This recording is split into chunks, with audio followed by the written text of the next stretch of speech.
Hey everybody, welcome to Monday Night Live in Lexington, you guys.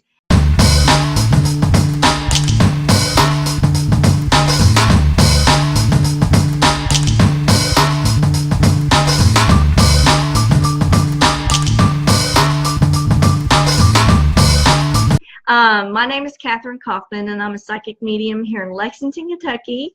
And this is my every Monday night live show, Monday Night Live in Lexington. And tonight we have back our surprise special guest, Shifu Karega. We have an ongoing show kind of on the electric universe and a lot of the theories that are surrounding that.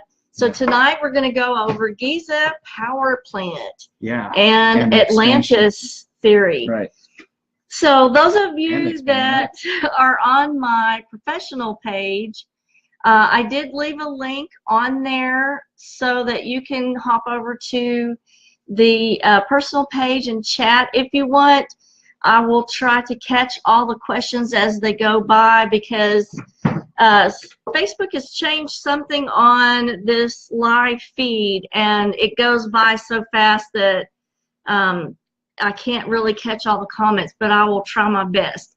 So let's do a couple shout outs. Hey to Paige Denise and Julie and Melissa, Jim Fozzie, Susan, Paul Manning, Kyla, Jenny Klein, and a special shout out to Brenda Isaacs on my professional page on the TV channel. And then over here on Instagram, hey to Jean Ferris Winery. Thanks for joining us this evening.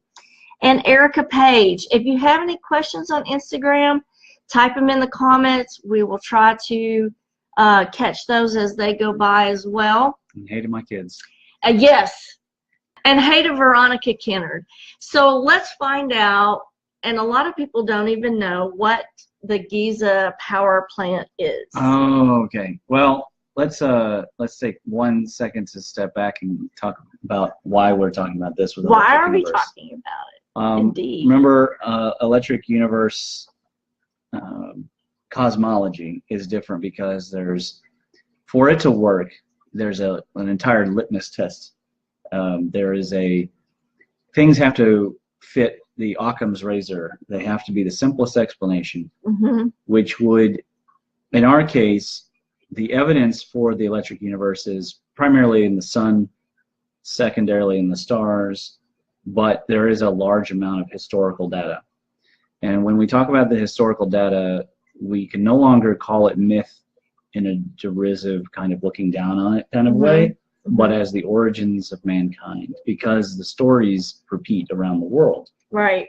And so but that's what makes it a little bit more validating. It does. Is independent societies are coming up with these explanations. That's right. That's right. A part of each other, and so you got to look at that as a total. That's right. And the evidence for an Atlantean or pre-Younger Dryas civilization seems to be growing. Of course, right now we stop with Göbekli Tepe, which is just after Younger Dryas. But they seem to be pointing, at least this is Graham Hancock's theory, towards the inheritance of knowledge, perhaps a mystery school, an astronomical school, something that goes from before all of the first cataclysms. These are the early cataclysms, because we've talked about there's been a number of them.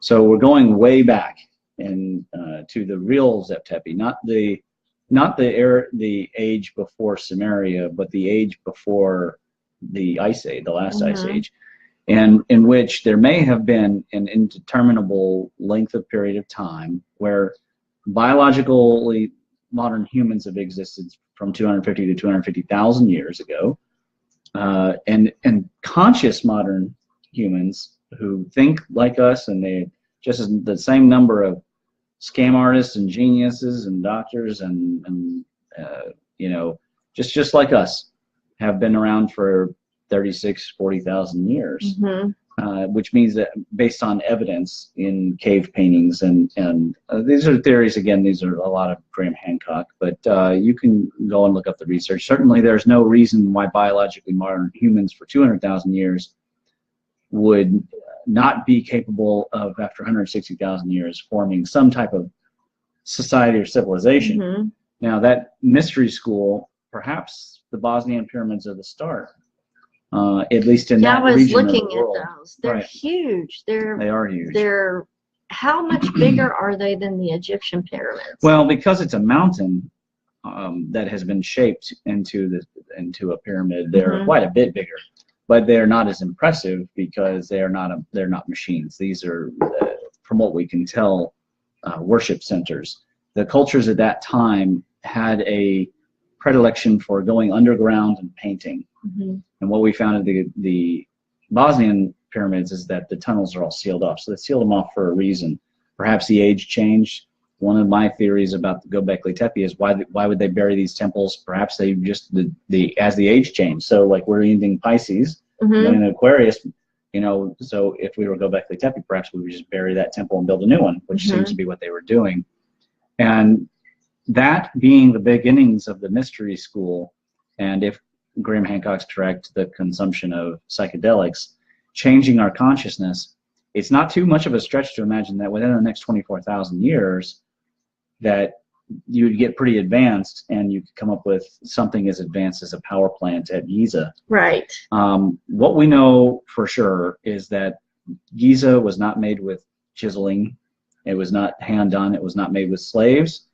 It's machined. It was machined. And I just attended Chris Dunn. So Chris Dunn came to the AKHA yesterday in Louisville, and he spoke and he presented some really excellent evidence that quite easily disproves any idea of hand carving or an army of artisans, because there's no way that you would get the consistency that he sees. And he was basically taking these pictures and putting them into CAD and looking at the symmetries, and he also gave proof of when they had machining accidents.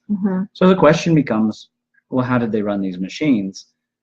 Still, the old-fashioned idea of them turning hand cranks and stuff comes up. It's not very likely when you talk about granite and you talk about basalt and you talk about limestone. Yes, because I was looking at some of the technical stuff about the Giza power plant, and they were coated with limestone and had granite lined shafts. Right.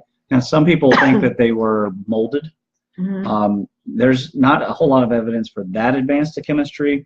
What he's proposing is a much simpler chemistry involving hydrochloric acid and ions. And then essentially the way it would work is that because it's in ratio with the Earth and it's located at the center of the landmass of the Earth, map-wise, and it has all those special alignments that are so famous, certainly covered a ton in Fingerprints of the Gods by Graham Hancock and other people, Robert Bivall, and it's just so many people have talked about how perfect the pyramids are, unreasonably so for a tomb. But don't you think that that's why they attract so much attention? Well, they do, because it's that mystery. is, Why would you do that? Unless, you know, again, although they didn't have a stock market, certainly they would have needed a return on their investment culturally and energetically. So those being at just the right ratios with the Earth and using things like Fibonacci and golden ratio, getting in resonance with the natural vibration of the tectonic plates. And then that vibration would cause something called piezoelectricity. Right.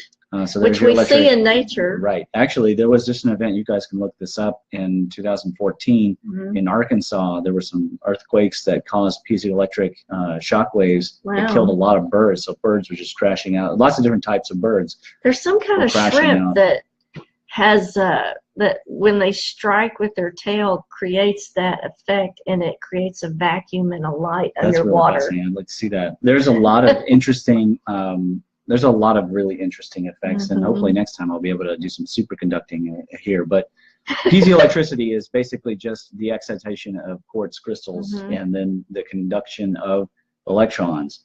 And so then when you introduce all these complex processes and you have resonance, and then you baffle it in just the right way, you create a standing wave.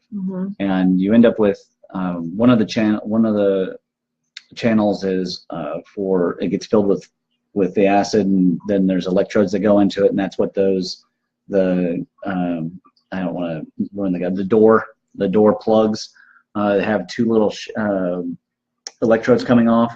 They would dip into the acid, and then you'd be able to pull some electricity. But the more interesting idea is that the resonance compressing the gases and moving it up the shafts and creating basically plasma energy. Yes, So because the somehow they knew about shafts, they plasma. don't, the shafts aren't really delineated for any purpose. I mean, there's no clear purpose for the shafts in the pyramid. There was an arbitrary theory that they were pointing towards Regulus and other stars, but remember that from all the research and what the Egyptians say, the orbit of this planet has changed, the tilt has changed, and certainly we've proven that with just the type of plant material left in woolly mammoth bellies is not available at those latitudes anymore.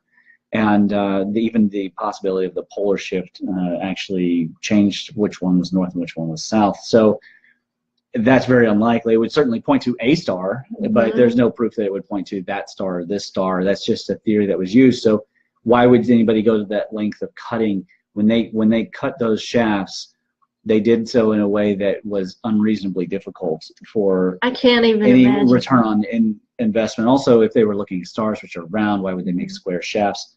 So it seems much more likely they have an actual true function, and they seem to be for moving standing waves and creating basically extremely elongated Crookes tubes. I think the only way that we're really going to discover the exact function is to create a replica and then experiment They've been doing different resonant frequencies and electricity with that. What was really exciting is that there was 2 presenters yesterday, and the other one, can't reveal all of his work because he's actually getting patents out of this power plant. Oh, that's cool. Yeah, and he is working at a major manufacturing company in Indianapolis, and he's actually helping with the void and everything. He's working with Chris and working on this because it's certainly something that could be useful. Yeah. It's funny. It's one of the attendees to the meeting yesterday kept bringing up about the heat, but I want to remind people that when you have plasma, number one, it sheathes itself, and it forms like a little layer. And number two, like a fluorescent light, it may be thousands of degrees inside the current, but on the outside it's not very hot at all. And so, so the granite would have no hard time dissipating that heat. So it's just a matter of how is it capped on the end. Obviously, at some point, how did it surge and explode? Because there's evidence of an explosion inside the king's chamber. Who moved the sarcophagus? Because it used to be between the shafts, and it was an amplifying device. And other than that, it's coming out pretty well. I mean, the physics and the math is there, and the fact that somebody's using it now to create technologies and for industrial use. And this is very recent. It's actually really kind of a funny story. He met this man in August. I met him in June. And I said, I want to talk about plasma. And he said, he handed me this book and signed it. And he said, read this and tell me if you still want to talk about plasma. And I said, I told him recently, I said, I read it, and now I still want to talk about plasma. And so does he. Now he didn't understand plasma, so that's why this other guy. So it's funny because I met him in June and then met this guy in August. That's so pretty good. Clearly, everything's coming together. And this man's theory looks to me to be correct. I had the same basic idea about why there's a void and what its function will be. It's going to be interesting to see how all this plays out. I'll just use one word. Some other shout outs here. Amplifier. Yes, an amplifier. Amplifier. I just want to make sure there's no questions. A special shout out to Arwen and the kids. Yeah. And let's see, Susan Ryan, Beth Ann, Stormy, Diana James, hey to Beth Ann Brown, Lee Park, Lyric, Kathy, Sherry, Melissa Cook. A special shout out to Wes Ruiz. And much love, kisses. Thanks for all the hearts and the likes and the kisses. Let's see, Ina, Rob, Kimberly, Steve, Thea, and Julia. If you guys enjoy these Monday night episodes, hit that share button right now and click that screen and share this with your friends. I do appreciate it. So let's go on with. Let's talk about Atlantis then. Okay, that's my favorite topic. Right. So. The evidence arising from Atlantis is, it's worldwide. It's the the Peruvian stones and how they interlock and why those look so similar to layouts at Abu Rawash, and they're finding all these land masses underneath the water. They don't want to admit that there could be one for Atlantis itself, but they will admit Doggerland, Sunderland, Mauritius, Beringia, but Atlantis. Right. They'll admit, but so essentially, we know now Dwarka. They collapsed, and when they went under, basically overnight, they changed the entire landscape, and apparently must have created a large tsunami, which wiped away a lot of the evidence. Right. So this is pre-deluge. Right. This is the beginnings of the problem. Perhaps it was the moon. Remember, we don't know exactly what body. We're just speculating that it was the entrance of Janus, the two-faced god, or Nibiru is another way that name is. So something changed the crustal alignments, and a lot went under, but not Giza. And it certainly stood there for a time. We don't know when, though. It was pre-dynastic, and then at some point, Sumerian like cultures, as they expanded, they came back to Egypt and found these texts, or maybe they'd had them with them and brought them with them, and then they created a whole cult around the gods. It's hard to say. Right, it is hard to say. So they had memories of the celestial events, and they certainly had memories of the technology, but what they couldn't do was replicate it to the same degree.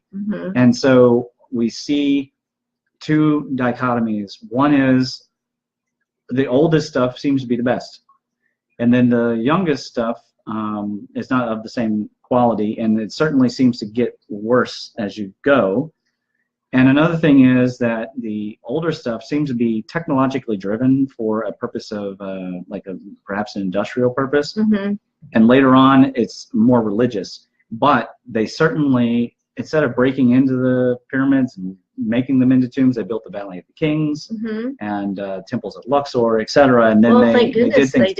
I know, right? The other. Well, but they respected they respect them as the gods, just as the Inca respected the Kukulkan and all these fish suit bearded men that came from the ocean. Now, who came from the ocean and why? Of course, we all speculate they were fleeing from the Atlantis disaster. And certainly the legend is that after building all the things in South America and Central America, they went back into the ocean. Is that literal? I don't know. But I will say this, certainly we need to explain how the crustal collapse happened. So that introduces us to, there's another electrical connection via a channel named Distinti, a guy who goes by Distinti. He put out a video about this mechanism, and it's related to the expanding Earth. So I want to talk about the expanding Earth for a brief second. And okay, we have a question here. Yeah, sure.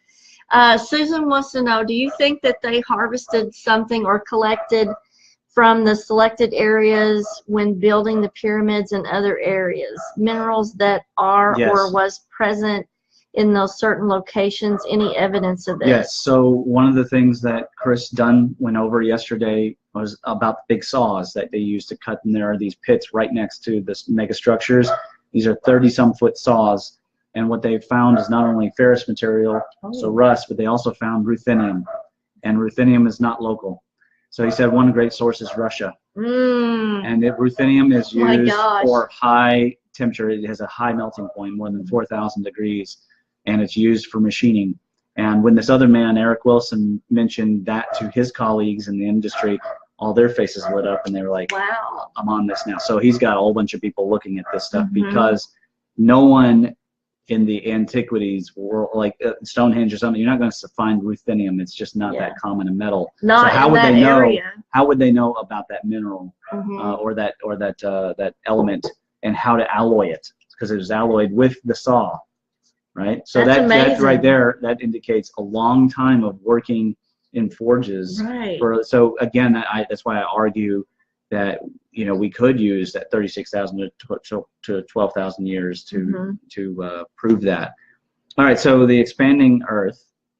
We're using a grapefruit and orange. What we start with is the basic curvature. So if you imagine this is the crust of the Earth, And then as you grow, of course, it can flex a little bit, but pretty much the crust of the Earth is actually rather hard. It's very thin, though. It's thin like a fingernail. It is very thin, thinner than right. what we were taught when we were kids in right. school. It's very thin. And it's getting thinner in certain places, like Death Valley eventually will actually open up into the mantle because it's being pulled apart in the Rift Valley in Africa, same thing. I'd sell my house if I were you. Africa, no, it's thousands of years. But Africa is going to eventually have ocean go right up the middle of it because it's splitting. So now when you have this crust and it kind of deforms a little bit, it can wobble and it can certainly slide around on top of a liquid mantle. But it's not going to change its shape over readily. Now imagine, this is all for exaggeration as far as the curvature is concerned, right? Yeah. So you don't need this much difference in curvature, but at some point you end up with a difference in the radius of the Earth, and you end up with areas where the crust is bowed. Now, the evidence for this, Discenti pointed out, is that there's not just a hot spot at Hawaii and at Yellowstone, but there's a hot spot in the center of every continental plate, every one of them. Including one I just learned about under Japan. So even the smaller plates that are between large plates have these hot spots. And some are larger than hot spots than others, but still they're there. So what happens is you have all this this heat coming up the center, and there's a convection that is electrically driven convection, as Discenti points out. If you want to know more, go to again Discenti's channel, DISTINTI, and he points out that eventually what that's going to do is, because of water coming in and heat circulating, it's going to change the properties. There's going to be parallel cracks that form. And eventually, just at some point, the weight of it just collapse. That just goes down. That's what we were talking about, crustal collapse. Yes, and the expanding Earth. Right, so as the Earth expands, eventually after a time, there's these extra gaps. They get hot underneath.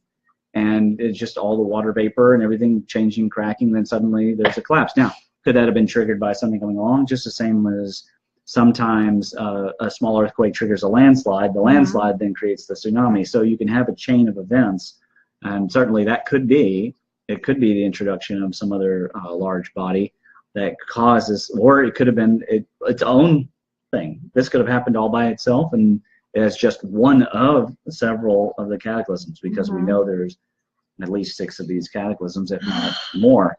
So we're at the point where we just don't know enough. Yeah. But we certainly know that there are these places that are under the water that they found. Zealandia is one of the more interesting. It's big. It's even bigger, as far as I can tell, than Sundaland. And the Easter Islanders have long said that their island is the last of what remains of a much larger continent. And that's even further east than Zealandia. Yeah. So there might have been a Pacifica as well. What's the name of the landmass found off of India? Well, there's the Dwarka and the Lemuria, but the down in the Mauritius Islands, they found the remains certainly of one there. But I would contend that that might have actually been the upper peaks of something much larger, because the Lemurian legend is that it goes all the way from Sri Lanka all the way to Madagascar. So that would be obviously a very large amount of land to suddenly lose. But again, as far as the crust is concerned, not very much. It's very so thin. They were part of this crustal collapse then? Atlantis. Do you think that it caused it? No, I think that Lemuria? humans tend to blame. We tend to blame ourselves. The same thing happened in the deluge, and the same thing happened in the Venus or Exodus cataclysms.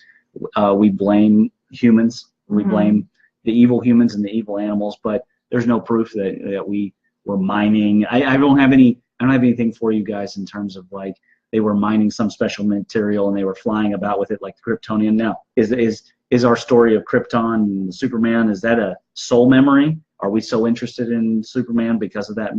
Did we do something? I mean, that's a possibility, because if you look back at a lot of the science fiction shows of our early century, some of the stuff that came from people's imaginations are now becoming a reality. That's true. And so you have to say, is this DNA memory? It could be. Velikovsky certainly would argue that at least we feel guilty.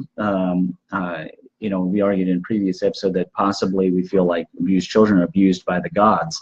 So I don't honestly know the answer I'm just going to So present you the have evidence another for the crust question. collapse. Go ahead. Susan wants to know, California has an area that the Earth crust juts up and out.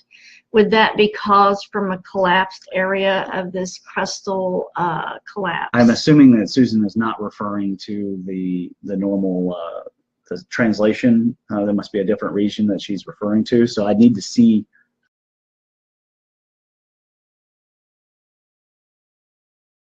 And there are only 6 or 7 on the Richter, and you can see the land change by 8 feet easily. Yes. So, imagine something of the scale that we're talking about.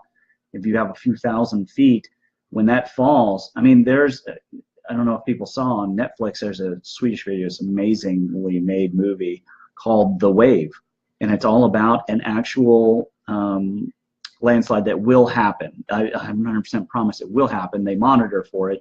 But the movie is based on it if it did happen. Yeah. It's a wonderful movie. Don't want to ruin it for you, but it's not that much land when you think about it overall, and the size of the wave that it is generating. Is this on YouTube that people can view that? Or no, it's on Netflix. Netflix. Yeah, it's called The Wave. It's a wonderful movie. It's a family movie. So let me do a couple Scary, more though. shout-outs. I don't mean family. Watch it with your kids. Don't watch It's about it with your family. kids.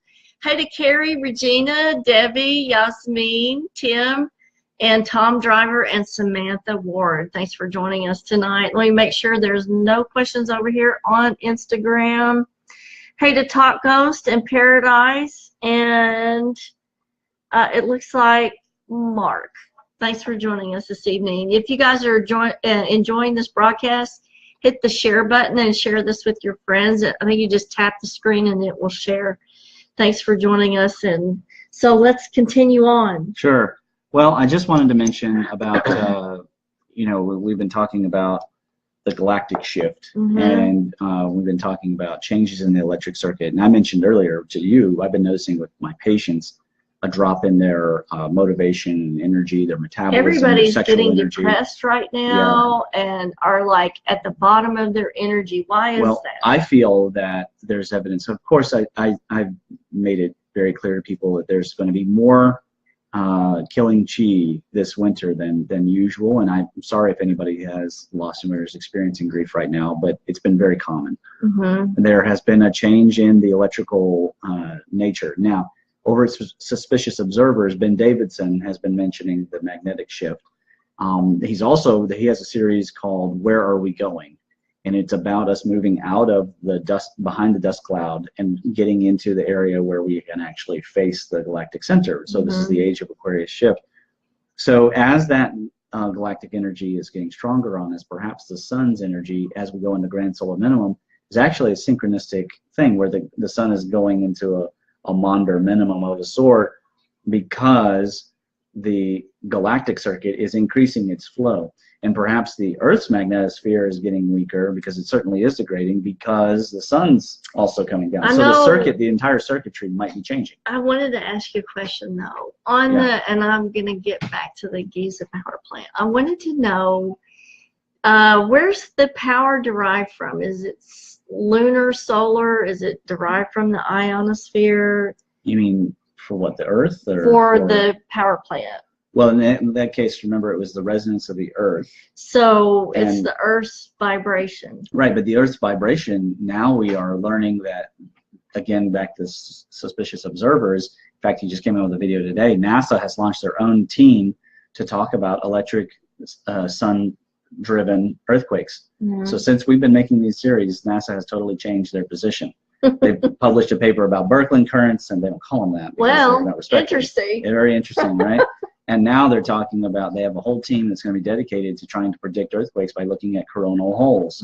So there is a connection electrically, and the Earth is itself a dynamic capacitor transformer. So here's another question. And so it vibrates. That's where the energy is coming from. Well, when we were talking about our grapefruit and orange thing, and the energy that builds up under there. Yeah. Okay. Do you think that maybe the buildup of energy was the resonance of that was something that powered the power plant? Yeah, that's exactly. So the energy first came from the sun to the Earth, and the Earth is vibrating, and then it generated and put it into the the quartz, Into and the those. quartz created piezoelectric static charge, which was then transferred to the acids and to compress the gas. And then as it compressed the gas, it vibrated at a frequency. You can see standing wave frequency burn marks, vitrification in the Queen's Chamber, which is the long chamber, I'm sorry, the Grand Gallery. And in there, you can see where it's been compressing at a certain rate and creating a big long tube. And then they must have had a way of capping it at the end and capturing that energy. Certainly the outside was conductive. It must have had a different conductivity. I know than the inside. was reading about the capstone being made of gold. It's possible, yeah. We never found the pyramidion, but or the Bin Bin stone. But it is said legendarily that the Bin Bin stone came from the gods, and they came as a star, and then conferred certain powers. I mean, these are all very interesting. Sorry to get you Egyptian off your legends. topic, but but I wanted related. to understand exactly where this energy well, they're all related, because as the electric circuit changed, or perhaps one of the cataclysms, or maybe just a very large earthquake must have changed the circuitry. That's what caused the blow up at the power plant. And so then they tried to fix it. By the way, there's evidence of them trying to engineer solutions to fix their power plant, get it back online. But it's obvious that at some point they gave up, and they no longer even followed making these. They probably had built a few of them. Perhaps the different pyramids were each, maybe the other two are broken inside, and so they just made bigger and bigger ones each time. At some point, though, they were wiped out. Now, were they wiped out by other humans who were jealous of their power? Maybe they lost their defenses. It's very difficult to know. But it's all related, and as our galactic shift is happening and the energy, the plasma is moving around, it might move around just like food does in the body in boluses. And so at some points, it appears that Saturn lost a large amount of charge and powered down, and then the sun, a few days later, received it and powered up and changed color. That's in the text as well, that we had a period of darkness and there was a change of stars. Wes has a comment. He's saying the sunspots have been decreasing. That's right. Is that true? Yes, that's true. So there's already an 11-year cycle of sunspots, and the peak of the 11-year cycle, the last time we had a peak of the sunspots, it was weaker than the previous 11-year cycle that they had been in their peak. And we're now at the ebb of that, and it's also decreasing. We may get even less sunspots the next 11-year cycle that happens. But the sun is definitely, NASA has switched positions. There was a big hubbub. It went out to major media outlets about the sun shutting down perhaps by 2050, but it's actually already here. So will we experience the same chill down that they had in the 1500s?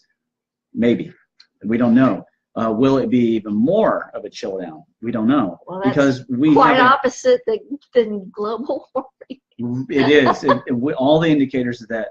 Well, it's just like the stock market. Everybody always freaks out when it's going up or down, but by the time most people look, it's actually about to flip. Right. And so a lot of people were jumping into Bitcoin or the stock market just as it was peaking.